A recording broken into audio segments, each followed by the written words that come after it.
Du thésauriseur et du singe. Un homme accumulait. On sait que cette erreur va souvent jusqu'à la fureur. Celui-ci ne songeait que ducats et pistoles. Quand ses biens sont oisifs, je tiens qu'ils sont frivoles.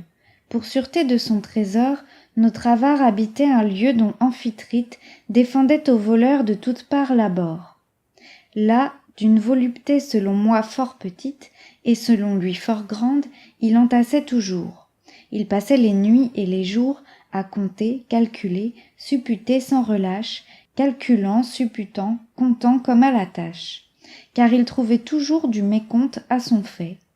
Un gros singe plus sage, à mon sens, que son maître, jetait quelques doublons toujours par la fenêtre et rendait le compte imparfait.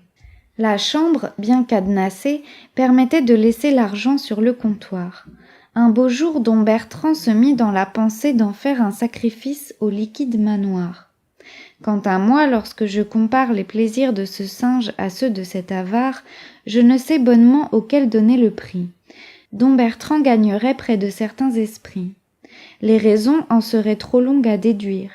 Un jour donc l'animal, qui ne songeait qu'à nuire, détachait du monceau tantôt quelques doublons, un jacobus, un ducaton, et puis quelques nobles à la rose. Éprouvait son adresse et sa force à jeter ces morceaux de métal qui se font souhaiter par les humains sur toute chose.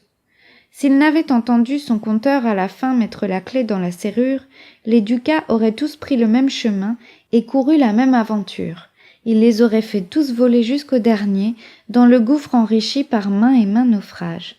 Dieu veuille préserver main et main financier qui n'en fait pas meilleur usage.